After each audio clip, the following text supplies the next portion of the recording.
my colleague. This is Ashley. Now, first and foremost, before I start talking about her, I do want to go over a couple ground rules, house rules with you folks here today. Now, every session that we do with our animals here at the San Diego Zoo, we operate off of choice and control.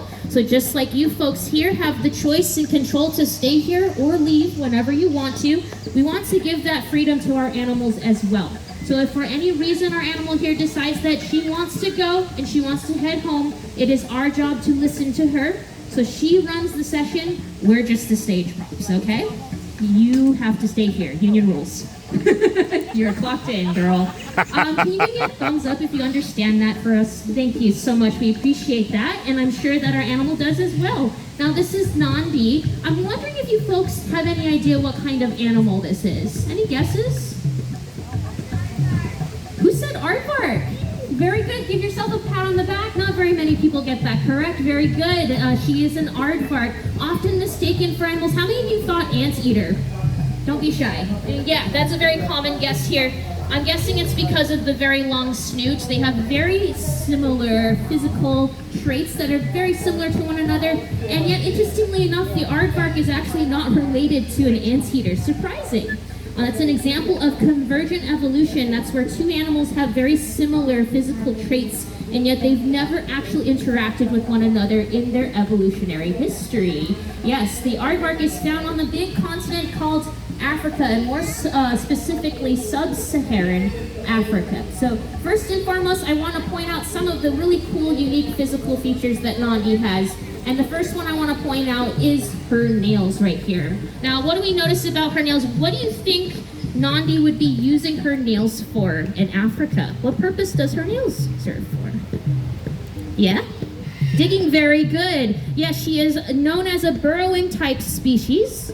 So if you notice, Nandi's got a lot of back muscle. She's got very big scapulas or shoulders that help her with digging into very tough concrete-like structures. And she spends a lot of her day actually creating burrows at her own home. She loves to dig. Very simple animal to cater to. All you need to do is throw in a bunch of dirt. They're happy campers. But they're capable of creating these really cool, long, elaborate tunneling systems underneath the ground with multiple entryways and exits. They're about 6 feet deep and about 43 feet wide. So that's about the size of a school bus. So my next question for you folks is, why would Nandi want to be underneath the ground? Let's think about that for a second. I heard predators. Why predators? What about the predators? What is she doing? She's kind of hiding away from the predators, right? There are a lot of predators out in Africa that would love to take Nandi out to lunch. Things like lions, we have cheetahs, hyenas, painted dogs, maybe even a python might take a chance on an animal the size of Nandi. So she has to be aware of that. So that burrow creates a nice safe spot for her to hide throughout the day. Now, what's a second reason she'd want to be underneath the ground? She a vampire? The sun, yes, it gets very hot on the surface. Did I hear vampire? Well, maybe. Yeah, so it gets hot on the surface of Africa, right? So it provides her a nice cool space to sleep in throughout the day. So let's imagine that Nandi has been in her burrow all throughout the day here. She's been sleeping all day, and she's starting to kind of rouse and start to get a little bit hungry. Well, the first thing that Nandi is going to use before she comes out of her burrowing tunnel is some of her very special sensory systems here that, if you notice the size of some of her sensory systems, they are very large on her head. So I'm wondering if you folks can give me some guesses. What type of sensory systems would she use to make sure that there's no predators around? What was that?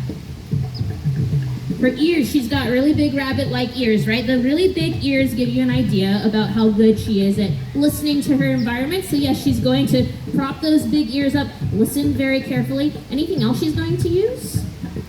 Mentioned it, yes, very good. The big snoot on her nose, she's got 10 neck vertebrae. She's got 10 nose bones in there, which is about double the size or the amount of a dog. So that kind of gives you an idea of just how good her sense of smell is. Now, what do we notice about her eyes, however? They're very small. They're on the sides here. and they lack coloration too. It has been proven that aardvark eyeballs do not have cones in them, which means that she cannot see color. She can only see shades. So her eyesight is very poor. So she's gonna rely on her nose and her ears to make sure the coast is clear, and once there's no predators around, it's time for her to get some lunch. It's time for her to get some food. Now, Nandi here is considered an insectivore. So what does that tell you about what she eats? Self-explanatory, right? She eats a lot of insects, right? And her primary food item or food source in Africa would be termites. She'd be originally looking for these big termite colonies. They kind of look like these big pillars that kind of jut out of the ground, like this guy right here. Now here at the San Diego Zoo, we cannot feed our aardvarks termites because our neighbors would not be very happy with us, would they? They're a big pest here at the San Diego Zoo. So what we've replaced them with are live wriggly mealworms, and you can see that they are alive in that tube right there. And I'm going to screw these onto here. We've already pre-drilled the holes, but we want to highlight what kind of hunting tool Nandi's going to use to get access to the worms on the other side of the wall here. Thank you so much for being patient, Nandi. Go ahead and show them. Yum, yum. And this is at the After Rocks stage at noon. Weather permitting. Look for it. There we go. All right, what are we observing here? What's going on? She's got a really big tongue, doesn't she? Mm-hmm. So originally what she's going to do is she's going to dig down underneath that termite colony, use that powerful nose to locate where the most activity is. And she does have those long, fine hairs so that she can plant it flat against the rock over there, and she can actually feel the vibrations using her nose hairs. But in case you're having some trouble seeing what's on the other side of the wall there, I do have a portable termite mound right here. It's about 12 inches long to give you a frame of reference. So we can give you a closer look at that tongue right there. Wow, look at that. And again, very similar to the features of an anteater, right? Like I mentioned earlier. Very interesting. We're gonna do this a second time, but when you see me reload the tube here, you're gonna see that the worms, they stick to the side. Her saliva is very sticky and viscous. If you notice, I have the convenience of feeding Nandi with a tube. Ashley, however, is hand feeding her. She's available for high fives after the presentation in case you want to. Handshakes too, no judgment here. You both always go home with sticky hands. Perfect. That's okay. We're gonna do this a second time. You're gonna notice that all she has to do is simply touch her, thank you. It's a magnificent tongue. But an aardvark about the size of Nandi here is going to be feeding on roughly about 50,000 bugs every single day. So that sticky saliva helps her with collecting as many bugs as she possibly can. She's got to keep her ear on what's happening behind her while she feeds in case there's a predator that might sneak up on her. So she's got to do this with the quickness.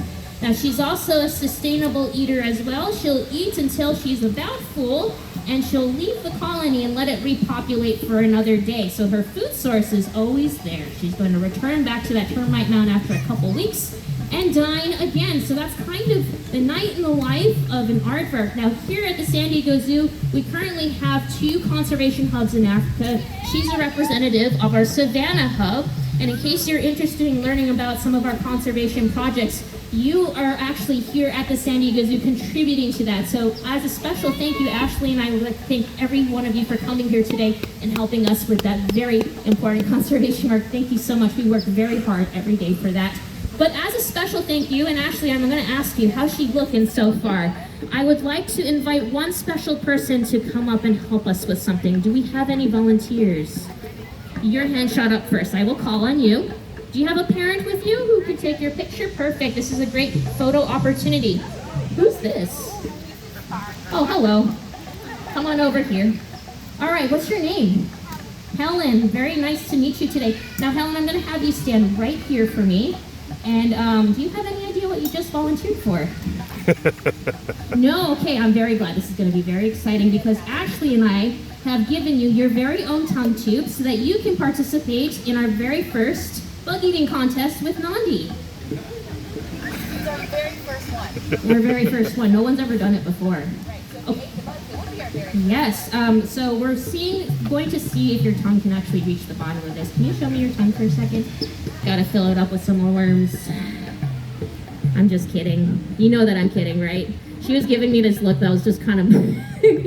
Thank you so much for being a good sport. I am just joking around with you. You are going to get the chance to feed her and touch her. Does that sound a little bit better? Okay.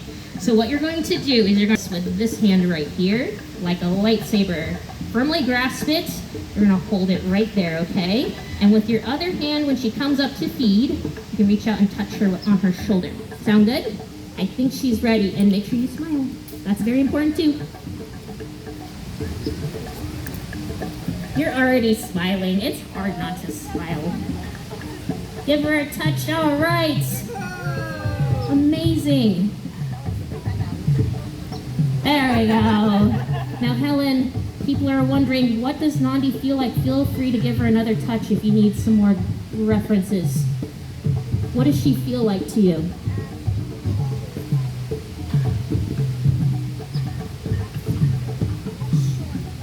She feels like a short dog, a short-haired dog probably. Yeah, that's a very good description. We get all kinds. She kind of feels like a kiwi fruit to me. What do you think?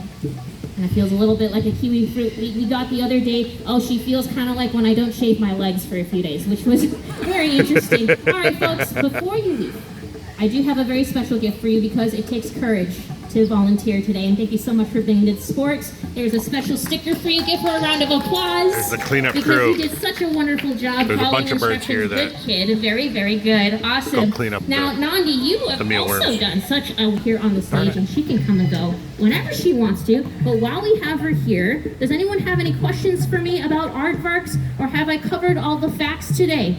How about you in the back there? Do you have a question? One more time for me, really loud. I couldn't quite hear.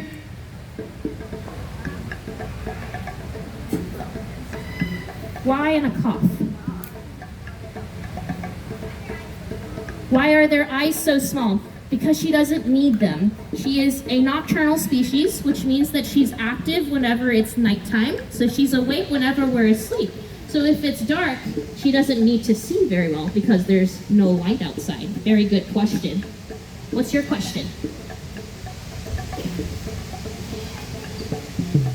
Is she what? Sorry? Does she make any noise? It's a very good question. The only it sounds kind of like if you mixed a cow with a kazoo. That is my best description for you. I am not going to say it for you. I will not do it on the microphone. That is very embarrassing. Yes. What's your question, Helen? Why are their lungs so long?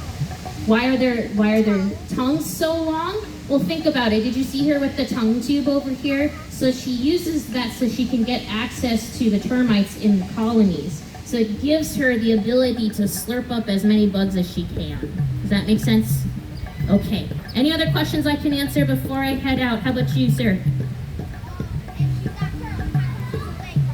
Oh, yeah, very good question. So if she's nocturnal, why is she awake right now? It's kind of like when you work a night shift, right? Just because we all sleep during the nighttime and we're awake in the daytime in general, we can't be awake during the nighttime too. And she's trained to come out for about 10 minutes at a time, and she's also trained to let us know yes or no if she wants to be out here as well.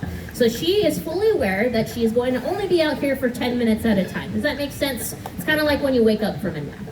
Any other questions? I will take one or two more. How about you?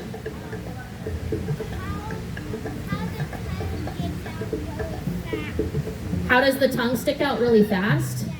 Well, she's got a very powerful muscle. She's got very powerful cheek muscles, and I'm gonna tell you right now, when the tongue is stored inside her mouth, it kind of looks like a fruit roll-up.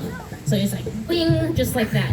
Does that make sense? Okay, folks, I will be available for questions after the presentation. Thank you so much for coming out and joining all the time I have, but I'd love to meet you. Thank you so much.